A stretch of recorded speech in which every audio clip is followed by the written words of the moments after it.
En aquel tiempo Jesús exclamó: Te doy gracias, Padre, Señor del cielo y de la tierra, porque has escondido estas cosas a los sabios y entendidos, y las has revelado a la gente sencilla. Gracias, Padre, porque así te ha parecido bien. El Padre ha puesto todas las cosas en mis manos. Nadie conoce al Hijo sino el Padre, y nadie conoce al Padre sino el Hijo, y aquel a quien el Hijo se lo quiera revelar. Vengan a mí todos los que están fatigados y agobiados por la carga, y yo los aliviaré. Tomen mi yugo sobre ustedes y aprendan de mí, que soy manso y humilde de corazón, y encontrarán descanso, porque mi yugo es suave y mi carga ligera.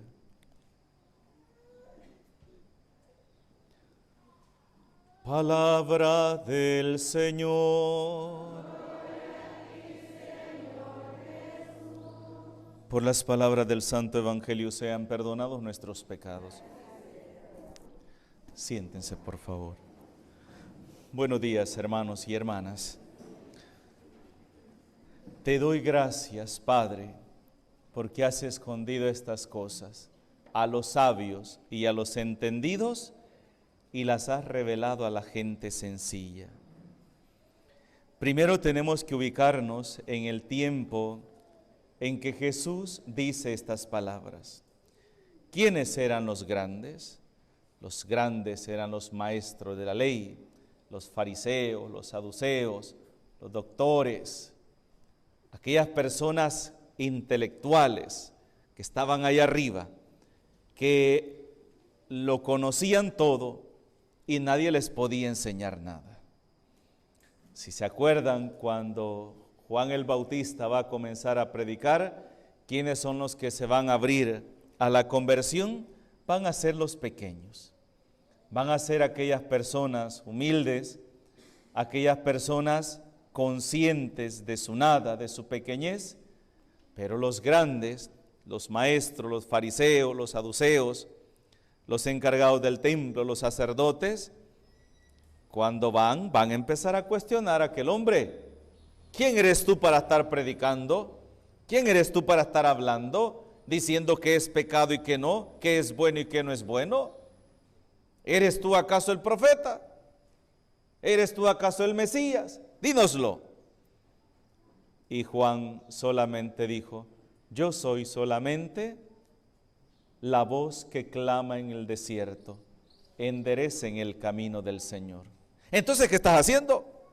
Quédate en tu desierto y no pretendas corregirnos a nosotros. Si se fijan, también cuando nuestro Señor Jesucristo va a empezar su ministerio público, va a empezar a predicar la palabra de Dios, la gente sencilla, los pequeños, la gente humilde, esos van a escuchar al Señor. ¿Con quiénes es que Jesús se va a enfrentar? Con las autoridades judías. Con todos aquellos que están allá arriba, van a ser con los que Él se va a enfrentar. Y lo primero que van a decir: ¿y quién es este? ¿Y que no es este el hijo del carpintero? ¿Que no vive su familia entre nosotros? ¿Quién es este? Recuerden que Jesús hasta los 30 años va a comenzar a predicar.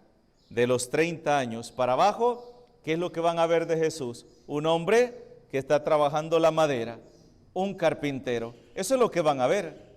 No lo van a ver en las principales escuelas de Jerusalén estudiando la Sagrada Escritura.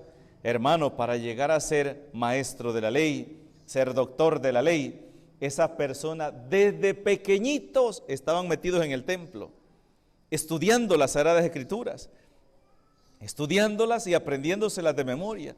Todos los mandamientos, más de 400 mandamientos, tenían que aprendérselos y aprender su significado. Desde pequeñitos ahí estaban, no hacían otra cosa. ¿Y cómo es posible que éste va a venir a enseñarme a mí? Ese fue el problema. Ese fue el problema. Y no hay cosa más triste ni más difícil que pretender enseñarle a alguien que cree que ya lo sabe todo. Eso es lo más difícil. Y fue con lo que nuestro Señor Jesucristo tuvo que enfrentarse. Porque su soberbia era tan grande, su arrogancia era tan grande, que les imposibilitaba poder aceptar y reconocer que aquel hombre, un carpintero, que no tiene títulos, que no viene de una gran familia, de una familia sencilla, un hombre de clase humilde, ahora pretenda enseñarme. En filosofía había una frase que a mí siempre me impactó, siempre me impresionó, y decía el maestro de filosofía: tu verdad y mi verdad, hagámosla a un lado y vayamos en busca de la verdad. Así decía él. ¿Por qué? Porque cada uno de nosotros pretendemos tener la razón, pretendemos tener la verdad. Tenemos a un matrimonio, el esposo y la esposa empiezan a pelear, empiezan a discutir, la esposa dice que tiene la razón, el esposo dice que tiene la razón, entonces los dos tienen la razón. Entonces hagamos a un lado esa razón, esa verdad que usted tiene, y vayamos en busca de la verdad. Cuando el hijo le reclama a sus padres porque el hijo cree que tiene la razón, y el padre le reclama a sus hijos porque cree que tiene la razón. Entonces, ¿dónde encontrar la verdad? Solamente se va a encontrar la verdad cuando se tiene lo que dice Jesús hoy: humildad de corazón. Cuando yo me abro a la posibilidad que quizás yo no tenga la verdad absoluta, quizás me falte algo que aprender, entonces voy a tener la capacidad de escuchar. Pero mientras yo siga pensando que soy yo el que tengo la verdad, soy yo el que tengo la razón, por más que me den razones, por más que me expliquen, por más que me pongan ejemplos, no, los demás están equivocados, yo soy el único que tengo la razón. Y hermanos, eso no está ajeno a nuestra realidad. Constantemente nos encontramos con personas así, que por más que usted intente explicarle, por más que usted intenta darle razones, no. Y es una cosa así bien curiosa. Usted le rebate este punto y como ya ve que ya no puede rebatir esto, saca otra cosa. ¿Verdad?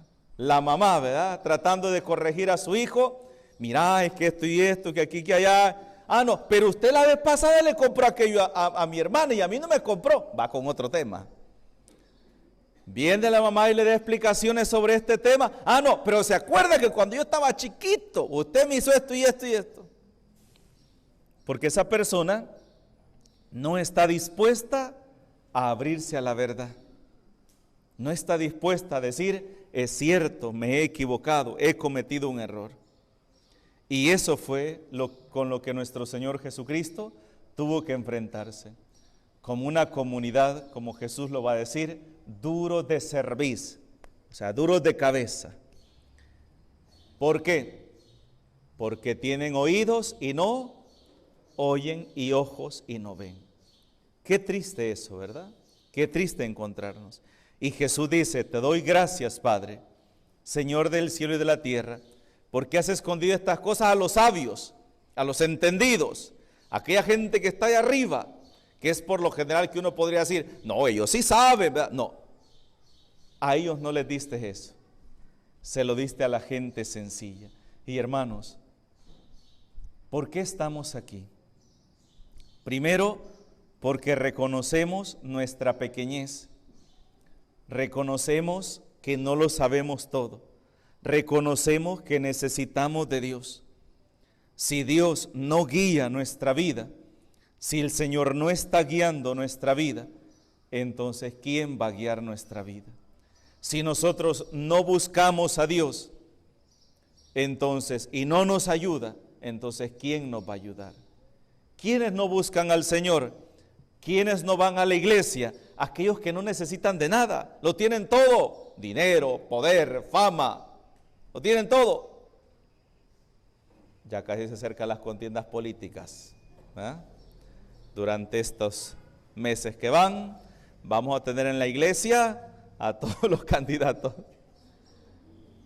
alcalde, diputado, todo, a la iglesia, no aquí a catedral van a ir, ¿verdad? Porque es la principal, pero los vamos a ver a todos ahí, ya recibiendo el carguito que andaban buscando. Muchas gracias, hasta la próxima, nos vemos, ¿verdad? Porque así es. Y lo que no se dan cuenta es que entre mayor cargo yo tengo, es cuando más necesito de Dios, para no meter la pata, ¿verdad? Para no equivocarme. Pero como ese es un ejemplo nada más de cuántas personas solamente se atreven a buscar a Dios o buscan a Dios cuando tienen una necesidad o están pasando una precariedad en su vida. Por eso yo a veces he dicho, bendita esa necesidad, bendita esa situación que me hizo tocar fondo y reconocer que sin Dios no soy nada. Porque si yo quizás hubiera ido avanzando y nunca hubiese sentido la necesidad de Dios, saber dónde estaría, perdido. Y a dónde habría llevado a mi familia también, si soy esposo, si soy padre de familia. ¿A dónde habría arrastrado mi matrimonio? ¿A dónde habría arrastrado a mis hijos si yo no hubiera conocido al Señor? Lo que no entendemos es que esa gran mentira de pensar que no necesitamos de Dios es el peor error que una persona puede cometer. Hay padres de familia que piensan que ellos solos pueden guiar a sus hijos, los pueden educar. Cuando ya el hijo es rebelde y se le escuadra y se quiere dar a las pescosadas con ellos, le saca el cuchillo, el hijo anda fumando marihuana, anda robando, se le ha perdido, ahí sí, padre, aquí le traigo a mi hijo para que me lo aconseje. No, hermanito, con que no le hace caso a usted, que le da de comer, lo viste y le ha dado casa, mucho menos me va a hacer caso a mí. Porque para muchos jóvenes, el sacerdote no significa nada en su vida. El sacerdote no es nadie en su vida. De verdad, porque así crecieron. Crecieron pensando que no necesitan de Dios, pensando que no necesitan de la iglesia. Incluso algunos dicen que la iglesia es un estorbo para la humanidad. Y que si la iglesia desapareciera, ahí si el mundo fuera feliz, el hombre fuera feliz. Porque ya no habría nadie quien lo estuviera oprimiendo, le estuviera frustrando su felicidad y el hombre pudiera hacer lo que él quisiera. Ojalá que si es que la iglesia desaparece, ya no estemos ninguno de nosotros porque vamos a dar lástima. Si predicando la palabra de Dios, si teniendo un poquito de temor de Dios, si teniendo un poquito de principios morales, un poquito de respeto a la familia, un poquito de respeto a la vida, respeto al matrimonio, estamos como estamos, imagínense que perdamos todo eso. Imagínense que perdamos el respeto a la familia, el respeto a la vida, el respeto al matrimonio, que perdamos nuestra moral, que perdamos la dignidad. ¿Cómo creen que va a estar este mundo? Si Dios es el único que frena nuestras conciencias para no dañar a las demás personas. El venir a la iglesia, hermanos, primeramente es reconocer que en mi vida se necesita un cambio. Venir a la iglesia es reconocer que en mi familia pudiéramos vivir mejor. Venir a la iglesia es reconocer que yo como hijo necesito mejorar unas cosas en mi comportamiento. Venir a la iglesia es reconocer que en mi matrimonio necesito de la ayuda de Dios para poder vivir ese sacramento con el cual yo me consagré a Dios en el amor a la otra persona. Venir a la iglesia, hermanos, es reconocer que sin Dios no soy nada. Eso es venir a la iglesia. Venir a la iglesia no es venir a perder el tiempo, como muchos piensan. Venir a la iglesia no es una costumbre más, una tradición más. No es así. No es así. A la iglesia no se va por costumbre. A la iglesia se va por amor, por necesidad. Porque necesito de Dios. Así como yo necesito alimentar mi cuerpo, también necesito alimentar mi alma. También así necesito escuchar la palabra de Dios y dejar que sea Dios quien dirija mi vida, quien la gobierne. Porque si Dios no dirige mi vida, entonces la va a dirigir este mundo. Si Dios no gobierna mi vida, si yo no dejo que Dios gobierne mi vida, entonces la va a gobernar la soberbia, el orgullo, la vanidad, el consumismo, el materialismo, el odio, el resentimiento, la división. Si yo no dejo que Dios reine en mi vida, entonces reinará este mundo. Y no me va a llevar a la felicidad como muchos piensan. Muchos piensan que al dejar de ir a la iglesia es cuando tú vas a ser feliz verdaderamente. No, el día que tú te vayas de la iglesia, vivirás la mentira más grande, pensando que eres verdaderamente feliz. Y cuando vengas a descubrir la vida podrida que estás llevando, va a ser demasiado tarde. Yo me he quedado sorprendido. Vi unas cosas el fin de semana pasado. Tuve la oportunidad de estar con mi familia. Tenía ya un poquito más de 4 años de no ir a compartir con ellos, desde antes de la pandemia. Y tuve la oportunidad de ir a casar una sobrina y el señor obispo me dio el permiso. Y me dio tanta alegría cuando empiezo a ver a unos de mis primas, mis primos, que yo pues los conocí como personas así que de misa ocasional, ¿verdad? Ay, cuando yo digo que repican duro, ¿verdad? Boda, 15 años, se murió alguien, alguna invitación especial, pero no de aquellas personas de misa dominical, ¿verdad? De compromiso, no. Pero de repente, hermanos, empiezo a escuchar cómo algunos de ellos están metidos en movimientos, en grupos.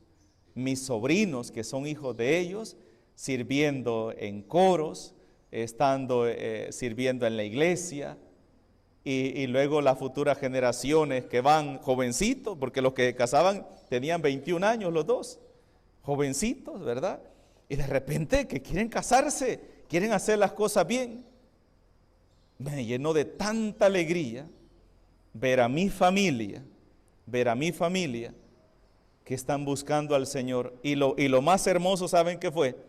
Verlos tan felices y hablando y comentando, no, que mis hijos sirven aquí, no, que yo fui a participar de este retiro, yo fui a vivir este retiro, servimos en esto. Me dio una gran felicidad, no se imaginan cuánta, porque es el mejor camino. Y Estados Unidos es el lugar donde hay más posibilidades para poder perderse, como no se imaginan. Pero ahí significa que se pierde el que quiere. El que quiere. Fui a la misa el domingo y era la misa de 8:30 y era de español, digamos, entre comillas español, ¿verdad? Porque es un sacerdote que creo que no es norteamericano, ha de ser saber de qué país, entonces, y aprendió el inglés, ¿verdad? Y el español se le entiende un 50% y lo demás se le adivina, ¿verdad? De lo que dice. Todo el Padre lo hace leído, todito, hasta la homilía. E incluso leyendo no sabe cómo pronunciar una palabra, ¿verdad? Y la iglesia, hermanos, llena de gente. La iglesia llena de gente. Y viviendo aquella misa con tanta fe, con tanto amor. A mí como sacerdote me impresionó tanto. Y yo dije, toda esta gente que está aquí ha descubierto que necesita de Dios.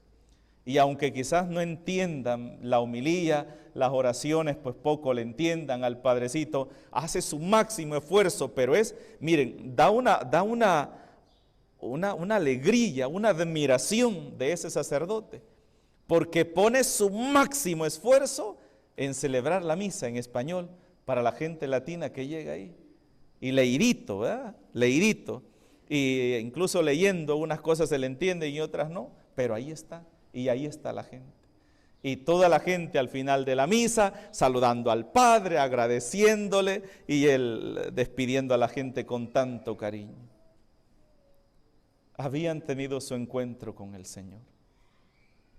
Pero son tan pocos, ¿verdad?, los que somos capaces de reconocer eso. El día que nos olvidemos de Dios, el día que abandonemos a Dios, no Dios no abandona a nadie, no, Dios no abandona a nadie, somos nosotros los que lo abandonamos. El día que lo abandonemos, seremos las personas más desdichadas, las personas más tristes, y nuestra vida ya no tendrá el sentido que tiene hoy, porque Dios es el que nos motiva a luchar y a esforzarnos por ser cada día mejor a través de su palabra. Pues que esa palabra no caiga en oídos sordos, sino que la acojamos en nuestro corazón y dejamos que sea Dios el Dios de nuestras vidas. En el nombre del Padre, del Hijo y del Espíritu Santo. Amén. De pie, hermanos.